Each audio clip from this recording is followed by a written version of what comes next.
누가복음 18장 9절에서 17절입니다. 또 자기를 의롭다고 믿고 다른 사람을 멸시하는 자들에게 이 비유로 말씀하시되 두 사람이 기도하러 성전에 올라가니 하나는 바리새인이요 하나는 세리라. 바리새인은 서서 따로 기도하여 이르되 하나님이여 나는 다른 사람들 곧 색, 불의, 간음하는 자들과 같지 아니하고 이 세리와도 같지 아니함을 감사하나이다. 나는 일회에 2번씩 금식하고 또 소득의 11조를 드리나이다 하고 세리는 멀리 서서 감히 눈을 들어 하늘을 쳐다보지도 못하고 다만 가슴을 치며 이르되 하나님이여 불쌍히 여기소서 나는 죄인이로소이다 하였느니라. 내가 너희에게 이르노니 이에 저 바리새인이 아니고 이 사람이 의롭다 하심을 받고 그의 집으로 내려갔느니라. 무릇 자기를 높이는 자는 낮아지고 자기를 낮추는 자는 높아지리라 하시니라. 사람들이 예수께서 만져주심을 바라고 자기의 어린 아기를 데리고 오매 제자들이 보고 꾸짖거늘 예수께서 그 어린 아이들을 불러 가까이 하시고 이르시되 어린 아이들이 내게 오는 것을 용납하고 금하지 말라. 하나님의 나라가 이런 자의 것이니라. 내가 진실로 너에게 이르노니 누구든지 하나님의 나라를 어린 아이와 같이 받아들이지 않는 자는 결단코 거기에 들어가지 못하리라 하시니라. 18장 9절 이전에는 하나님 나라의 임함에 대한 말씀이 있었습니다. 그런데 9절부터 18장 마지막 43절까지는 그 하나님의 나라에 들어가는 사람들은 어떤 특징을 가지고 있는지에 대한 말씀이 담겨져 있습니다. 그 중에서 오늘은 이제 두 가지 특성만 살펴보게 될 것입니다. 하나님 나라에 들어가는 사람의 특징. 여러분들이 한번 대답을 해보시겠어요? 하나님의 나라. 어떤 사람이 하나님 나라에 들어갑니까? 어떤 사람이 하나님 나라에 들어가죠? 답을 생각하고 계시겠죠? 아이들이 온다고 생각을 해서 그런지 이 찬양이 생각이 났습니다.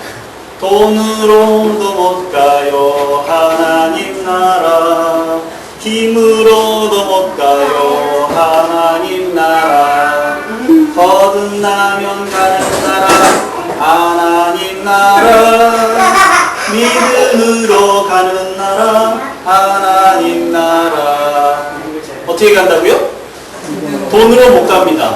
힘으로 못 갑니다. 2절 3절에 보면 어여뻐도 못 갑니다. 지위가 있어도 못 갑니다. 단 하나 거듭나면 가고 믿음으로 가는 나라다 그랬습니다. 거듭난다. 거듭난다는 건 다시 태어난다는 거죠. 하나님의 자녀로 다시 태어나야만 그 나라에 들어갈 수 있습니다. 근데 그 거듭나야 하나님 나라에 들어갈 수 있는 그 사람의 특징을 사실 누가복음 18장에서 말한다라고 생각을 하시면 됩니다. 예수님께서 두 가지 이제 얘기를 하시는데요. 첫 번째는 바리새인과 세리가 성전에 올라가는 얘기를 하십니다. 그 속에서 하나님 나라의 특징의 첫 번째는 바리새인의 의보다 더 나아야 된다는 겁니다. 하나님 나라에 들어가는 사람의 특성은 바리새인이 가지고 있는 의보다 더 나아야 됩니다. 그러니까 바리새인과 같이 의로우면 그 정도로 의로우면 하나님 나라에 들어갈 수 없다는 거죠. 마태복음 5장 20절에 이렇게 말씀하십니다. 제가 너희에게 이르노니 너희 의가 서기관과 바리새인보다 더 낫지 못하면 결코 천국에 들어가지 못하리라. 여러분의 의가 바리새인보다 훨씬 낫다고 생각하십니까? 그렇지 못하다고 생각하시면 못 들어가시는데요. 한 바리새인이 예루살렘 성전에 올라가서 기도를 합니다. 예수님이 이 땅에서 사역하실 때 예루살렘에 성전이 있었습니다. 지금은 다 파괴돼서 한쪽 벽만 이제 세워져 있다고 합니다. 그래서 그 벽이 사람들이 가서 예루살렘 성전이 파괴된 그 슬픔을 생각하면서 통곡하는 통곡의 벽이 됐습니다. 그 틈새에 기도 제목을 써서 껴놓고 그 앞에서 몸을 흔들고 기도를 합니다. 성전 안에 들어가서 기도하는 것은 아닙니다. 성전이라고 할 때는 아마 성전 이 문을 들어가서 그 뜰에서 기도를 했을 거라고 생각됩니다. 성전 안에는 제사장들만 들어가서 하나님을 제사하는 의식을 행했기 때문에 그렇습니다. 근데 이 바리새인은 아마 성전의 그 가장 가까운 곳에까지 들어가서 거기서 기도를 했을 것입니다. 기도의 내용은 이겁니다. 하나님이여, 저는 도적질을 하지 아니하고 나쁜 짓도 하지 않고 정직하지 않은 사람들과 같지 않고 가늠하지도 않습니다. 그리고 매국노 세리와도 같지 않습니다. 그래서 저는 일주일에 2번이나 금식을 하고 꼬박꼬박 정직하게 하나님께 11조를 드립니다. 그렇게 기도를 합니다. 굉장히 도덕적인 사람입니다. 굉장히 정직한 사람입니다. 그래서 그래 보입니다. 신앙적으로도 참 열심히 있습니다. 일주일에 금식을 2번씩이나 꼬박꼬박 합니다. 그런 성경이 말하고 있는 그 금식보다도 훨씬 더 경건한 기준을 가지고 있다는 얘기입니다. 하나님께 할 도리를 다 아는 사람입니다. 이제 의로운 사람입니다. 또 다른 사람이 기도하는 소리가 들립니다. 이 사람은 가까이 오지도 못합니다. 문을 통과해서 성전에 들어오긴 했습니다. 그 뜰에 들어왔지만 그 성전이 서 있는 가까이는 가지도 못합니다. 그냥 한쪽 구석에 서서 큰 소리로 말하지도 못합니다. 조용하게 거의 신음에 가까운 소리로 가슴을 치며 이렇게 기도합니다. 하나님이여 불쌍히 여기소서. 저는 죄인입니다. 죄인이라 고백하는 사람이 감히 하늘을 쳐다볼 수가 없죠. 성경의 표현대로 하면 감히 하늘을 쳐다보지도 못하고 기도했다고 합니다. 바리새인은 서서 하늘을 쳐다보며 큰 소리로 기도를 했을 것입니다. 도덕적이고 경건해 보이는 바리새인과 가슴을 치며 죄인이라고 고백하는 이 로마의 앞잡이로 이 민족에게, 유대인들에게 소외당하고 비방받는 세리, 그 두 사람 중에 누가 하나님 앞에 옳다고 인정을 받게 됩니까? 여러분이 보시기엔 어떻습니까? 여러분은 두 사람 중에 누가 의로운 사람으로 여겨지십니까? 바리새인 아닙니까? 그는 도둑질하지 않는 사람입니다. 그는 거짓말하지 않는 사람입니다. 그는 정직한 사람입니다. 그는 간음하지 않습니다. 그는 윤리적이고 도덕적인 사람입니다. 그런데도 신앙적으로 괜찮은 사람입니다. 열심히 있는 사람입니다. 일주일에 2번씩이나 금식하며 기도하는 시간을 갖습니다. 그리고 11조를 합니다. 도덕적이면 신앙이 없거나 혹은 신앙이 있으면 도덕적이지 않은 사람들을 우리가 교회 안팎에서 굉장히 많이 봅니다. 그래서 우리가 기대하는 건 이거죠. 도덕적이면서 경건한 사람을 기대합니다. 딱 이 바리새인 같은 사람을 사실은 우리가 기대하고 있습니다. 이와 같은 사람들이 좀 많이 있으면 좋겠다. 우리 주변에 이와 같이 경건한 도덕적이고 윤리적이며 신앙에 열심히 있는 이와 같은 사람들이 있으면 영향력 있지 않을까? 세상이 바뀌어지지 않을까? 교회 복음이 더 확장되지 않을까? 그렇게 생각하지 않습니까? 사실은 우리가 원하던 사람이 이 바리새인과 같은 이런 모습의 사람이었습니다.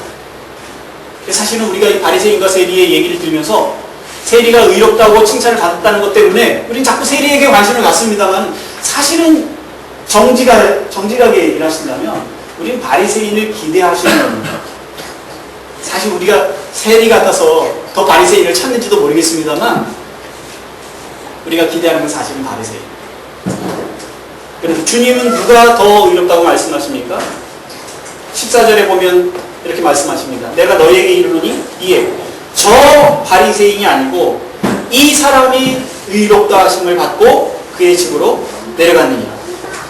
바리새인이 아니고 저 바리새인이 아니고 이 세리가 의롭다 하심을 받았다.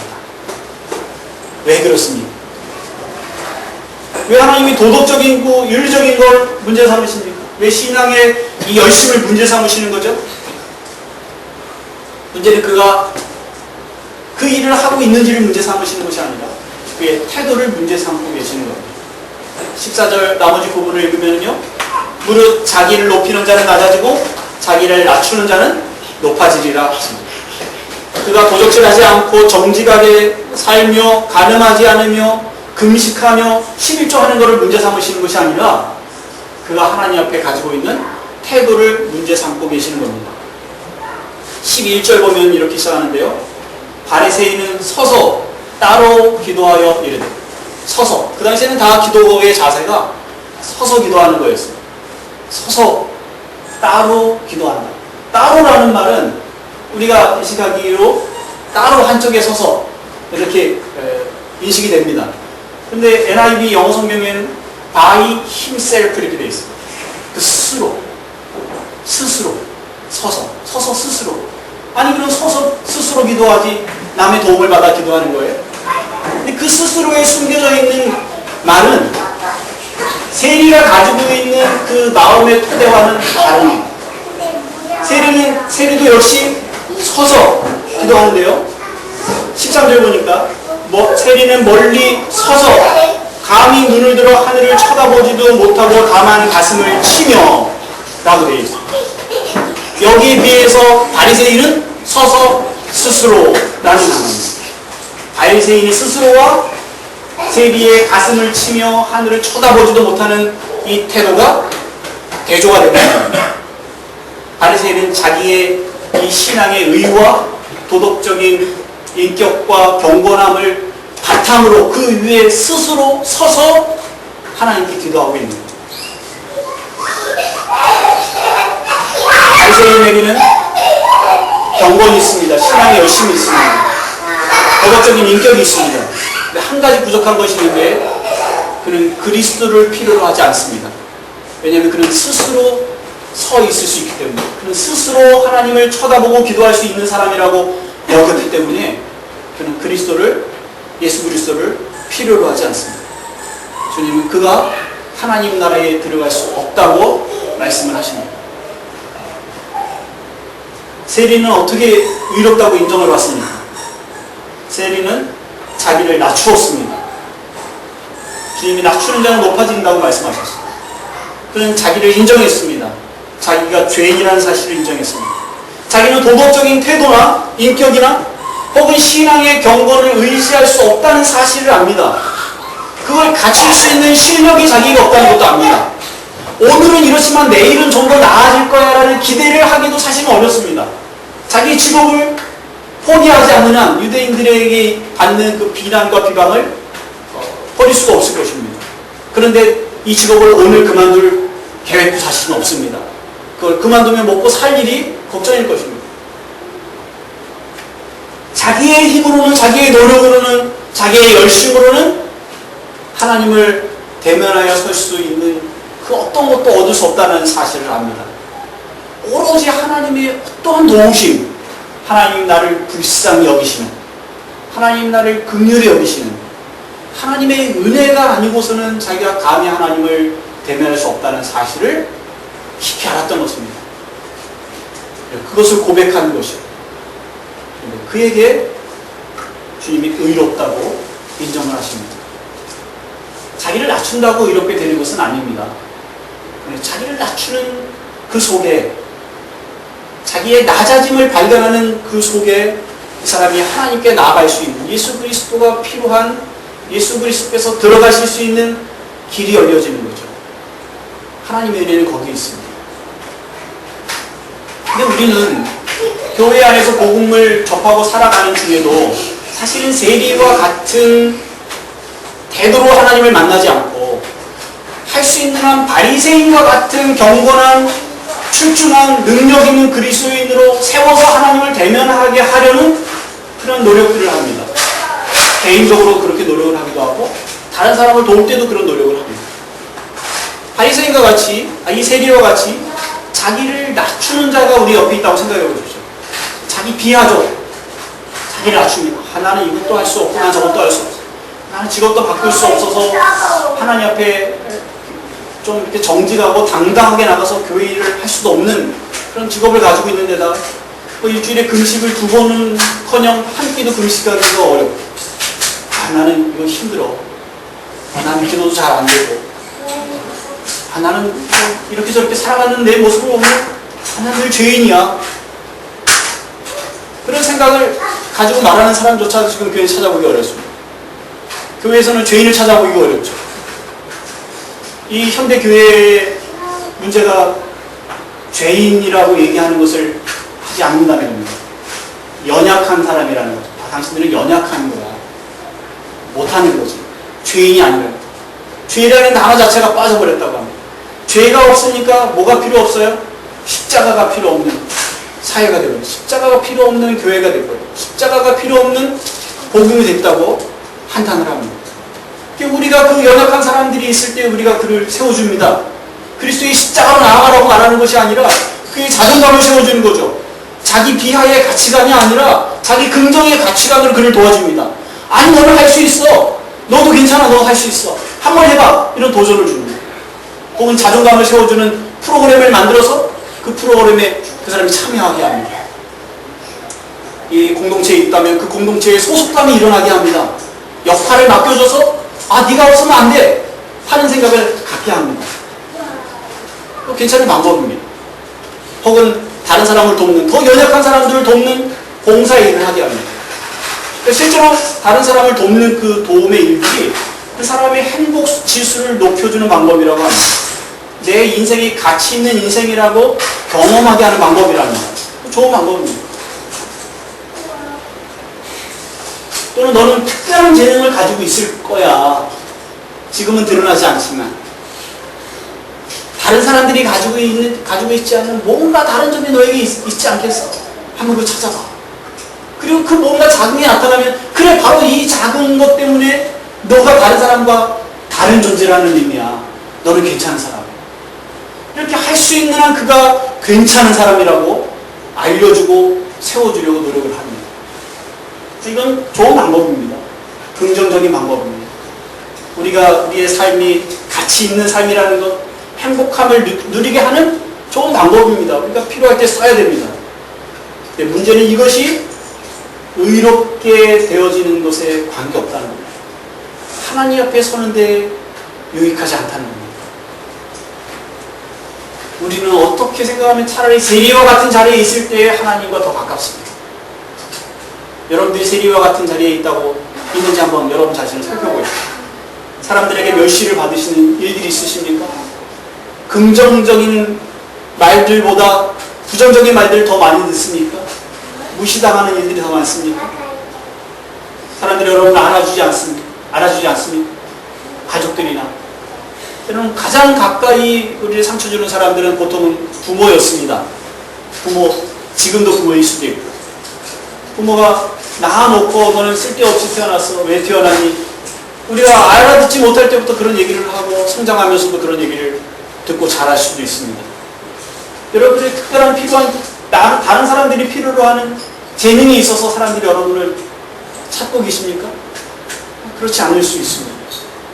스스로 죄에서 벗어나지 못해서 늘 교회 와서 기도할 때 죄책감이 일어나고 담대하게 하나님의 얼굴을 감히 들지 못해서 부끄러워하고 뭔가 일을 맡기거나 혹은 기도라도 맡길 것 같으면 내가 그렇게 기도해도 되나 하는 그런 늘 위축됨으로 여러분이 생각되십니까?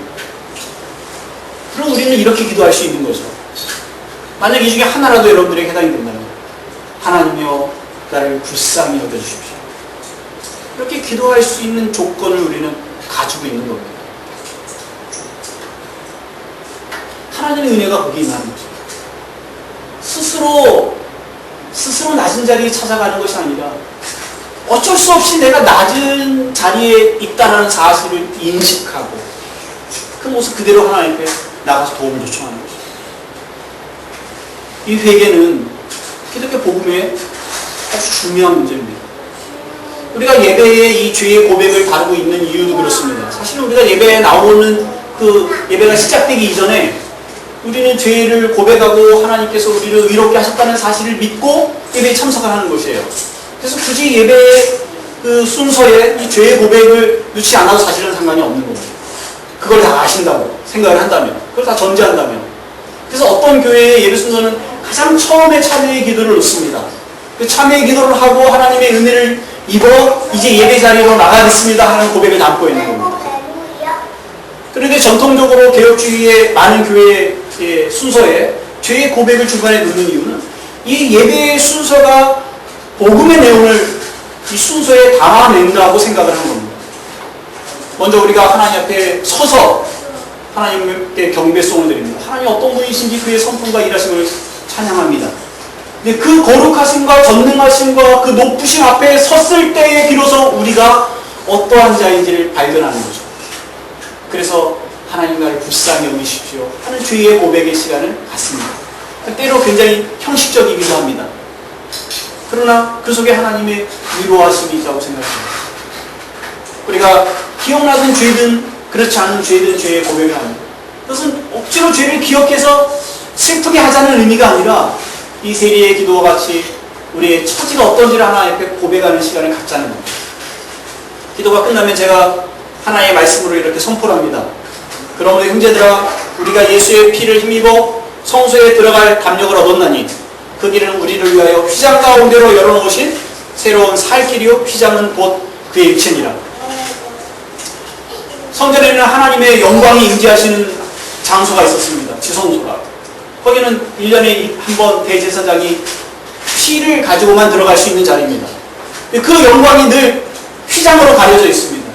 그런데 주님이 십자가에 달리실 때 그 휘장이 찢어져서 그 안에 하나님의 영광을 대면할 수 있게 됐습니다. 그런데 주님이 히브리서 말씀에 의하면 그 휘장이 곧 그리스도의 육체라고 말씀하십니다.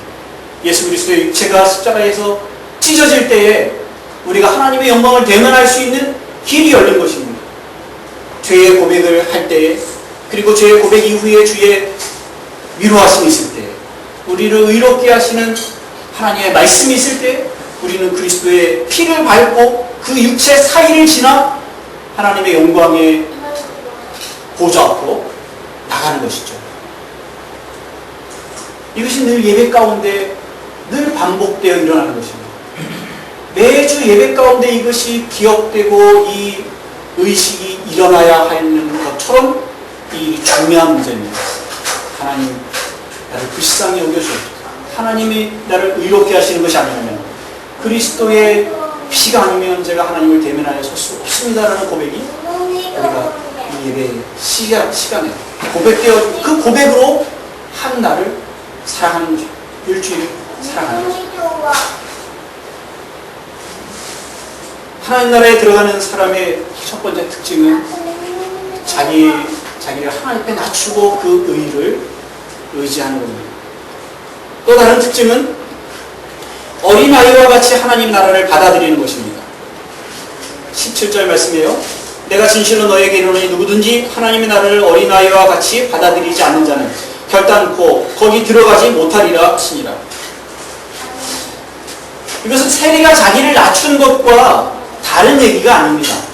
세리의 얘기와 어린아이의 이야기는 같은 상황에 놓여 있습니다. 세리는 사람들이 멸시를 받았습니다. 유익하지 못한 사람으로 여겨졌습니다. 바리새인이 세리를 멸시합니다. 나는 저 사람과 같지 않습니다. 그렇게 말하죠. 그런데 어린아이를 예수님께로 데려왔을 때 제자들이 그 어린아이를 그렇게 취급합니다. 어린아이가 예수님께 가까이 오지 못하도록 그를 무시합니다. 떼어놓습니다. 왜 그렇죠? 그는 유익한 존재가 아니거든요. 예수님의 말씀을 듣는 데 유익한 존재가 아닙니다. 방해하는 존재가 있습니다. 시끄럽게 하는, 그거 알아듣기는 합니까? 부모를 데리고 나가서 말씀을 듣는 거 방해하기도 하고, 소란스럽게 해서 옆 사람들이 신경 쓰이게 합니다. 집중해서 들어도 다 알아듣지 못할 말씀을 그 아이 때문에 분위기가 깨지는 거죠. 아예 뭘 할 수 있습니까? 교회에서 헌금을 할 수 있습니까? 물론 이제 저희 어르신들이 이 아이가 교회의 미래입니다. 20년, 30년 후에는 교회를 짊어질 아이입니다. 라고 얘기를 합니다. 거기까지만 얘기해요. 그래서 그 아이에게 정말 집중해서 교육을 하는데 힘을 쏟습니까? 귀하게 여깁니까? 그렇지 않습니다. 왜요? 가치가 떨어지거든요. 어른들에 비해서. 근데 주님께서 그 아이를 불러놓고 말씀하십니다. 이 어린 아이와 같이 하나님 나라를 받아들이지 않는 자는 결코 하나님 나라에 들어갈 수 없다. 주님이 어린 아이의 어떤 면을 보고 말씀을 하시는 걸까요? 어린 아이의 미숙함, 그런 거 아니죠. 어린 아이들도 이기적입니다. 그 아이들의 죄성이요, 그건 어리다고 적지 않습니다. 어스틴의 참회록에 보면 엄마 가슴에 젖을 빠는 아이조차도 그 젖을 다른 아이가 빠를 때 얼굴이 울그락불그락해진다고 그렇게 표현하는 게 있습니다. 둘째가 태어나죠. 그러면 첫째가 3살이 됐든 2살이 됐든 그 둘째가 엄마 품에 안겨있는 것을 시기하고 울어대지 않습니다. 엄마 품을 차지하기 위해서. 아이들은 배려하고 양보하고 기다릴지 모릅니다.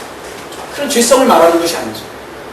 주님이 여기서 말씀하시는 것은 아이의 의존성을 말하는 것입니다. 아이의 가장 큰 특징과 장점은 의존성입니다.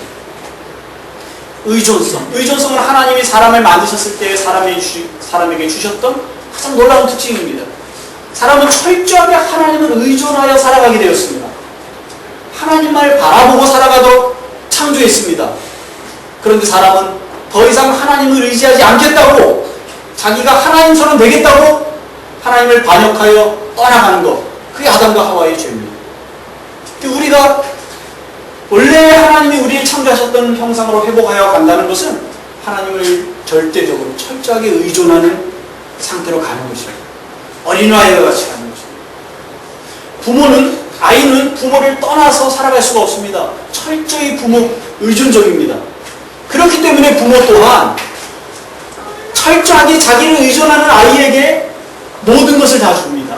그 아이의 삶에 필요한 모든 것을 다 공급해 줍니다. 모든 혜택을 줍니다. 그리고 아이는 그것을 다 받아들입니다. 이걸 어떻게 표현해야 될지 모르겠어요. 수용성이라고 하면 좋겠습니다. 수용성.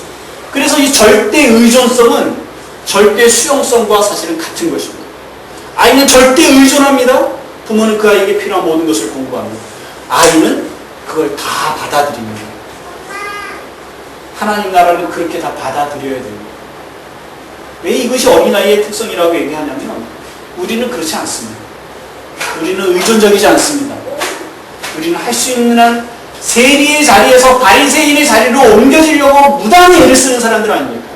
어떻게 하면 내 인격을 세워가는데 어디다 써먹으려고요?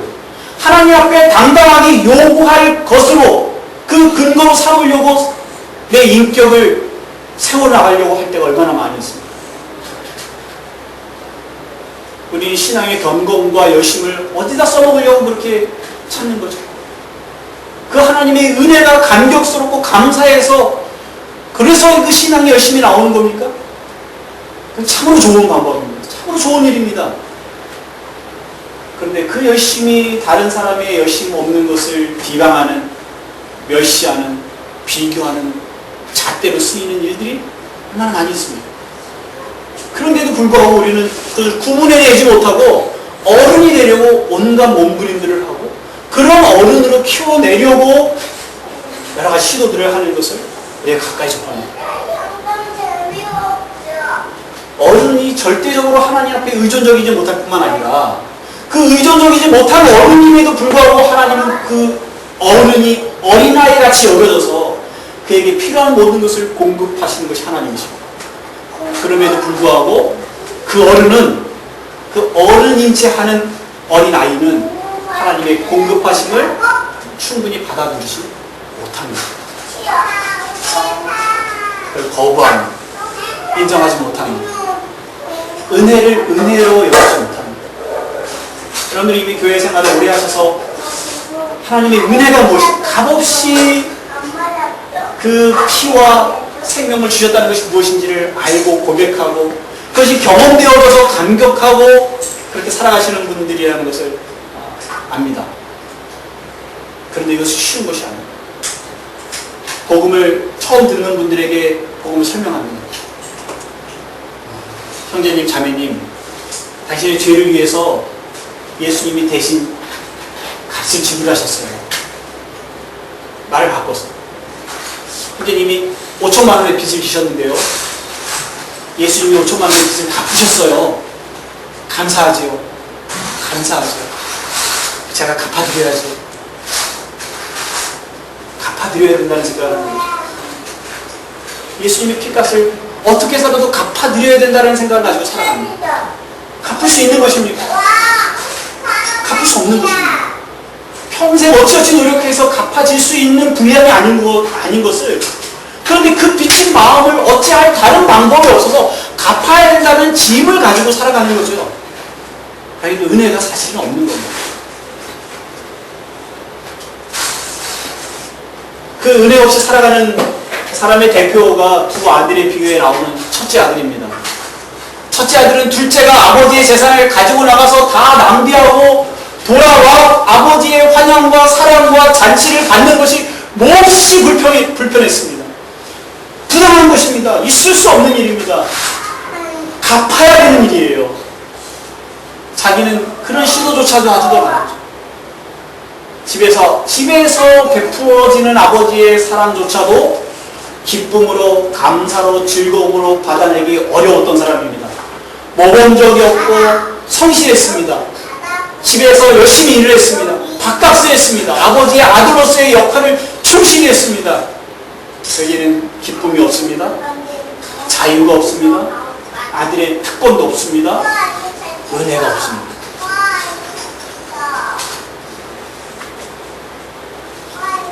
우리는 그것이 자기에게만이 아니라 다른 사람들에게, 다른 사람들과의 관계로 흘러나오는 것을 볼 수 있습니다.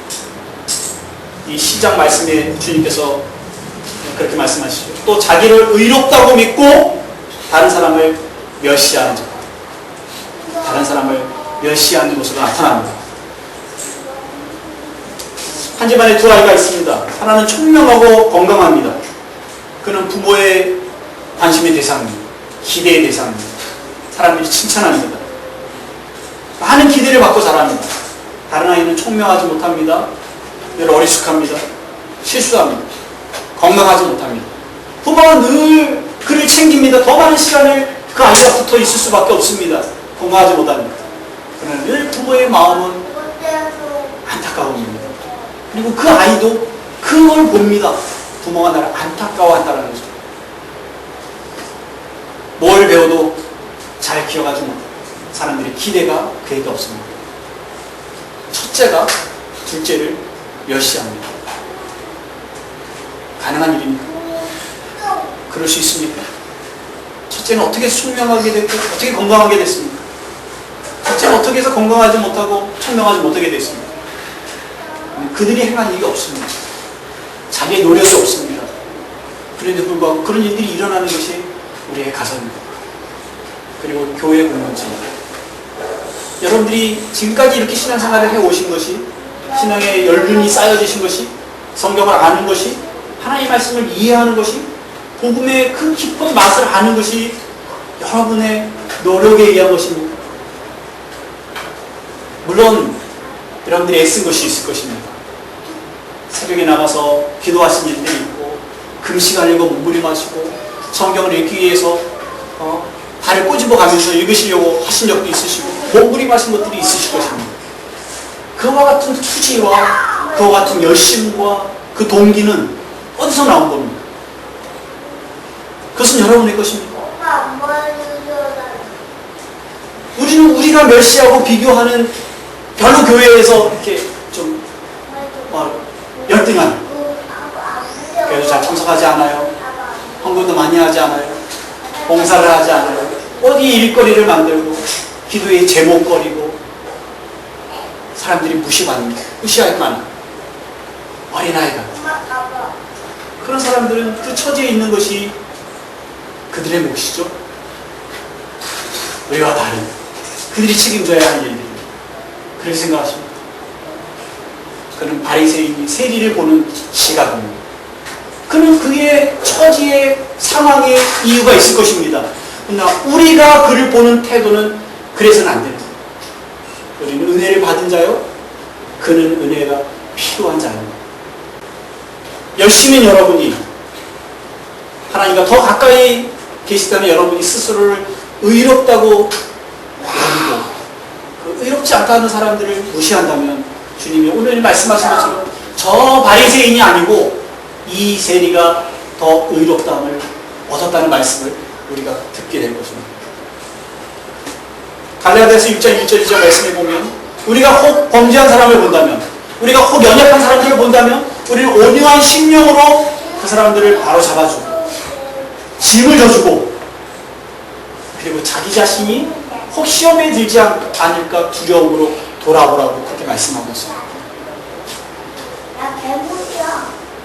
하나님을 절대적으로 의존하는 것, 그리고 그 은혜를 온전히 감사함으로 받아들이고 그것을 누리는 것, 그것이 거듭난 사람, 하나님 나라에 들어가는 사람의 특징입니다.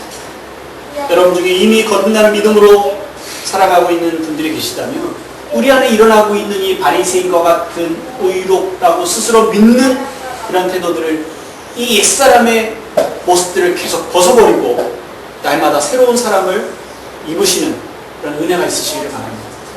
사도 바울의 고백을 인용을 합니다. 고린도전서 1장 29절 30절 말씀인데요. 이는 아무 육체도 하나님 앞에서 자랑하지 못하게 하려 하심이라. 너희는 하나님으로부터 나서 그리스도 예수 안에 있고 예수는 하나님으로부터 나와서 우리에게 지혜와 의로움과 거룩함과 구원함이 되셨으니 예수 그리스도를 나의 자랑, 나의 지혜, 나의 거룩함, 나의 의로움, 나의 구원으로 고백하시는 여러분들이 되시길 바랍니다.